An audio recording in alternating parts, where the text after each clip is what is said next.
Okay, so I'm gonna do another reaction. So this is gonna be a reaction to the Free, Disturbing, True Abandoned Building Stories by Mr. Nightmare. So let's do this.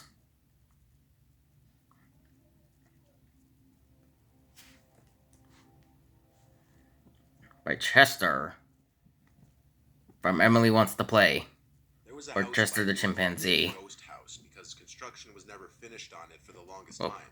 or It had Chester been Cheetah. sitting vacant and unfinished for years. It was on an already kind of sketchy block with a lot of houses that appeared to be either vacant or the owners of the houses just don't care about their properties because there's a lot of overgrown grass and weeds. My friends Jenny, Luca, Kylie, and I were bored just driving around town late one night.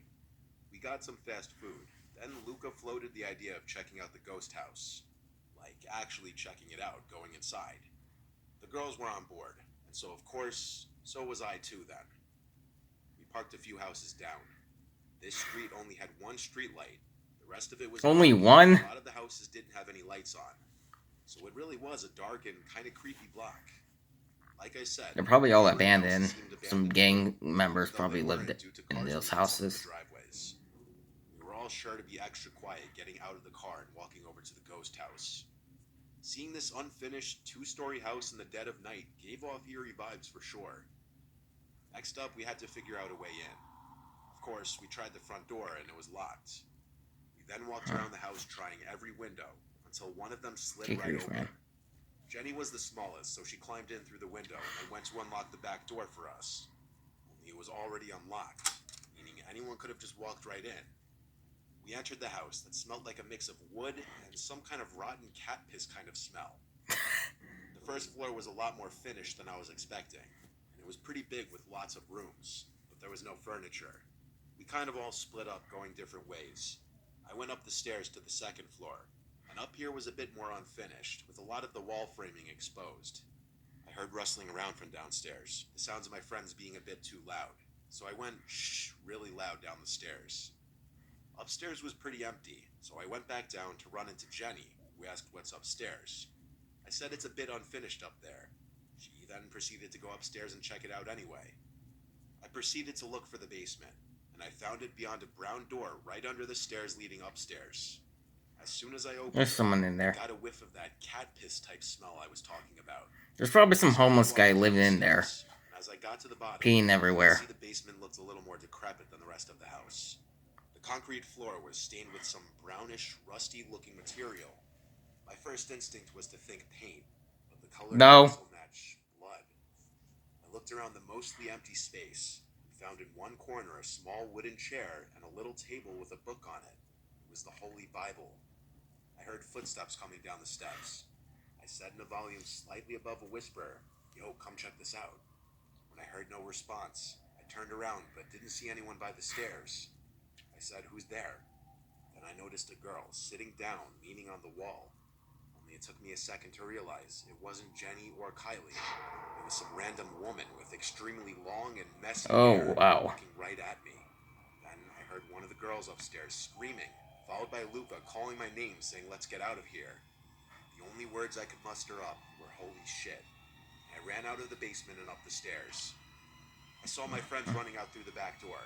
I had no idea what they had seen, but I was right behind them. We ran back out front towards the car and didn't stop until we were in. I asked them as we started to drive away what they saw, because I saw some deranged looking woman come down to the basement. Everyone was talking over each other, but one of the girls finally managed to explain that they saw two men standing in one of the empty rooms on the first floor. They saw some dark objects on the floor in that room, but they couldn't find out what they were in those brief seconds before running away. Probably some weapons and faces. stuff. They were men based on their statures. I don't know what the hell was going on in that house. If we ran into some satanic cult, or if we just ran into some homeless people. You probably, Pay me to ever go back to that house again. considering the blood on the floor, so I don't know you probably did. But based on the most recent Google Maps picture from 2019, it still wasn't ever finished.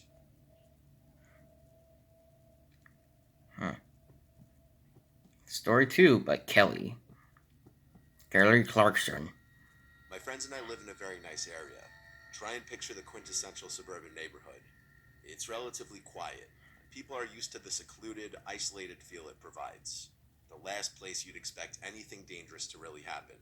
With the exception of what I'm about to tell you, my town radiated the calming silence you'd eventually come to crave. This happened a few summers ago, and as much as I try to resist it, I will never be able to erase the memory from my mind. Anyway, my friend Chaz and I had always been those kids to try to cause trouble wherever we could. Looking Of back, course. I struggled to justify our behavior. I guess it was our teenage manifestation of a rebellious spirit or some shit like that. We lived on the Probably. same street and hung out after school every single day. Because our neighborhood consisted of nothing but very large houses and towering trees, we didn't usually have much to do on weekdays, unless we wanted to journey a few towns over. So we ended up making our own fun most of the time. In our neighborhood, there was a well-known mansion at the top of a hill that had been abandoned for as long as people could remember. Or It is wasn't it? really special. Every kid who lived in my town had been inside. The rooms were essentially stripped of anything of value, and finding a wall that wasn't coated with multiple layers of spray paint was almost impossible. It was especially creepy because it stood at the edge of a massive cemetery. For Chaz and I, the I cemetery wonder was a kind of what's gonna hero. be in that Plan B if that we mansion. If we had nothing Probably a else to do, demon and we'd throw trying some to graffiti up inside and just disguise smoke and chill. himself as a ghost. This was one of those nights. It was like 3 a.m. on a Wednesday, and Chaz and I had just been flaked on by a couple girls that we made plans with. The two of us were kind of upset, so we figured chucking rocks at the cemetery mansion would be a decent way to release some energy. Had we been sober, we might have been more cautious about doing something so stupid. But it was late, it was summer, and we didn't care. I convinced Chaz not to drive. We were more than a little drunk. And after about a 20-minute walk, we crested the hill and were met with a familiar yet eerie sight. Vines twisting and hanging down the muddied bricks, most of the windows shattered, menacing Every heads time at the I tip of the roof. every time I listen to these stories, I can always picture in my head what it was The like. hour of the night. Without warning, Chaz picked up a stone and chucked it towards the house. It sailed gracefully before smashing through one of the fourth-floor windows. It was difficult to confirm in the low light of the moon and surrounding streetlights, but the deafening sound of the shattering glass confirmed it. Gleefully, I picked up a rock and did the same, puncturing one of the second-floor windows. Before the mansion's fourth floor, there was a single small window, probably an attic, that stood lonely as the highest room in the house. Chaz challenged me to hit it. I missed a good 10 throws before giving up with an aggravated sigh. Chaz grinned, picked up a rock, and said, "Watch this." He took a long look at the tiny target and launched it. I watched in awe as the rock flew through the air, shattering the attic window with a satisfying crash. I was shocked. The two of us stood there for a second, admiring what just happened. Chaz was about to pick up another rock, when I, still looking at the shattered window, saw a dark object fly out of the emptiness and sail down towards us. I literally Whoa. jumped, confused as to what I just saw. Chaz and I looked down at the rock that had just landed on the gravel in front of us, the exact same rock Chaz had just thrown. It was easily recognizable, as it had a sort of Z imprint on one of the faces. The two of us stood there in silence, obviously a little shaken up. It was really late for other kids to be doing I the really same need to thing brush we my did, hair. but that was the only explanation we could come up with. We agreed that it must have been a group of teenagers trying to mess with us, an idea that actually excited us. It's probably someone These else. grins on our Someone faces else. told the story. We were going to try and get the jump on them before they could scare us. The two of us quietly made our way to the front door, ducking under a thick vine that hung from the towering pillars above. The door was slightly ajar, but it always was. It had long since been misaligned from its hinges and didn't close properly. As quietly as we could, we stepped inside, our eyes adjusting to the minimal light and our noses to the smell of mildew and rotting wood. We slowly made our way up the creaky stairs, unable to silence the sound of shifting wood beneath our feet. We had made it to the fourth floor, and were positioned at the base of the final staircase. Interestingly, we had never been up there. The entrance to the roof was on the opposite side of the house, and this room must have eluded us. Chaz took the lead, and I followed directly behind. The staircase led to a small wooden door, which we presumed was the attic door. Chaz put a hand on the doorknob, and even looked back at me. I nodded, and in one fluid motion, he flung the door open. Before I could even see anything, I was struck by the smell that made me take a few reactionary steps backward. It was disgusting. It smelled like death and rot. Something was clearly decaying. So there's a killer in the house. Chaz covered his nose and entered. I was a little more hesitant to do so, but I decided that I'd rather be by his side than alone on a pitch-black staircase. The sight was even worse than the smell. We found ourselves staring at a tiny room, the floor of which a white pentagram was painted. There were a Ugh. few unlit candles in Some the front of the door that satanic we didn't cult open. type stuff The going on smell there. seemed to be emanating from that closet, and I was worried Chaz would want to investigate more. To our surprise, the room was void of people. I had enough, though. This was really starting to freak me out, and I couldn't fight the urge to leave any longer. I turned towards the door, and that's when I saw it. I looked down the staircase and saw two cloaked figures looking back up at me. I cursed and ran towards Chaz. Just then, we heard stomping up That's the stairs from that behind it us. SCP-087. As the stomping got I closer to recognize the the door, image. I was prepared to fend off whoever it was, bracing myself for a fight. Just then, Chaz yelled at me, "Dude, come on." I whipped around to see Chaz halfway out of the shattered window, presumably stepping on the roof. I hurriedly did the same. Yeah, you better get The out second there. I made it onto the roof, I heard the door forcefully open. We ran across the roof to the entrance we knew about, not wanting to wait to see if we were being followed. Had this situation not been so dire, I don't know if I would have been able to go through with our plan. The darkness made it nearly impossible to see. One wrong step and we would have been sent tumbling to our deaths. Yeah. I followed close behind Chaz, and we made it to the roof entrance. It was a little hatch that led to a ladder. Chaz failed to open the hatch up.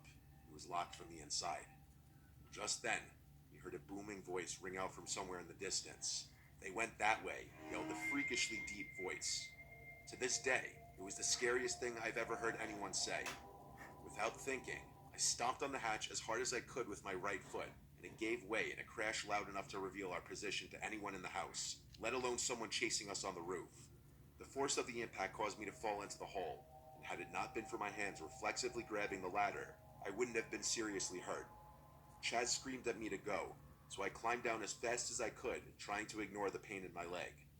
The two of us sprinted down the other staircase and burst out the back door, jumping the fence and running into the cemetery. Chaz seemed to be fine. He was literally laughing. I, on the other hand, was so scared I could barely think. I Yeah. never thought squatting behind a gravestone in a cemetery could be so comforting. Chaz and I maintained Wow. a watchful eye on the mansion, half expecting someone to be following us. We waited, and just when we thought the coast was clear, we saw a group of 4 or 5 cloaked figures circling the property, frantically searching under bushes and trees. The two of us crept closer into the cemetery until we were sure there was no chance we could be spotted in the darkness. We hopped the backside fence and haven't been back to that house since. I can only assume that we stumbled upon some kind of cult meeting or ritual. Yeah. Why they decided to do it in an abandoned house is something I still ask myself. Yeah. Well, that's something to be expected in these kind of abandoned houses. No. This was the year 2017, when I was rushing a frat in college. Towards the end of our pledge process, our entire pledge class took a trip to an abandoned hospital a few towns over. It was a sort of tradition that each pledge class would do. I carpooled with a few of my pledge brothers. There's honestly just too many names to list, so I'll just name my pledge brother that I spent most of the night with, Joshua. Joshua and I and a couple others carpooled to the hospital, which sat next to a big park. So all of us parked in one of the parking lots in the park. We waited till everyone was there, then started walking down a pathway in the direction of the hospital, until the pathway cut right, and at this point we had to walk through the small patch of wood separating the park from the hospital. I honestly wore the wrong shoes for this. I was complaining about wearing my white Air Force Ones. After making our way through the woods, we got to the property of the hospital, surrounded by trees and a parking lot on all sides. Seeing such a tall building, once full of people and lights, standing completely dark in the night, was really creepy. It was my first time ever exploring this building. A couple of the guys in the group knew the secret ways in, one of which being simply climbing through one of the lower windows that was smashed through. I followed close to the back of the group. One by one, we stepped down through this window, leading to a level beneath the ground. The floor on this level was wet, making me really regret my shoe choice now. Joshua and I stayed in the back, following behind the rest. There were like 10 of us, so being in such a large group took away most of the scariness of being in a place like this. Yeah. We went up the stairs. Everyone's steps echoed through the building. We traversed the creepy hallways that had been abandoned for decades. The walls surprisingly not littered with graffiti. James, one of the guys who was very experienced with this place, said not a lot of people break in because no one thinks to cut through the park to avoid the security in front of the parking lot. Eventually the group started to split up a little bit. A small group of guys went this way, a small group of guys went that way. We were on, I think, the second floor, when Joshua and I decided to go down this separate hallway/corridor. Some of the rooms in this place seemed like they hadn't even been gone through since the place closed down. Others looked like they'd been rummaged through, and had small amounts of graffiti in them. Joshua and I were in a hospital room with the bed and medical equipment still in there, when we heard someone walk past the doorway to the room. We both turned and caught just a glimpse of a black shadow walking past the door out of view. We both looked at each other, then said, "Yo, who is that?" I walked into the hall, and at the end of it, I saw someone standing there. I couldn't tell if they were facing me or facing the wall. All I saw was their body. I said, "Who is that?" And whoever it was walked into the room next to them. Joshua came into the corridor now, and was confused at what I saw. I told him someone was here, and we should just go back to the group. We left down the opposite direction, back towards our group. We eventually started to hear the echoing voices of our pledge brothers. As we were getting closer, all of a sudden, there was an almost deafeningly loud, blood-curdling scream of a woman coming from the direction we just came from. Whoa. If I had to describe the screams, it sounded like a woman being brutally stabbed to death. Oh, I noticed good the sounds of grief. our pledge brothers went silent now, or maybe the screams just overpowered the sounds of their voices. We ran back towards our friends and screamed, "Go!" All of us ran back downstairs to the lower level where we entered from. Somehow I found myself in the back of the group again. One by one, we all crawled out from that window.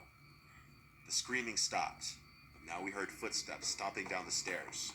They weren't the footsteps of anyone in our group. I was screaming, "Go, hurry up."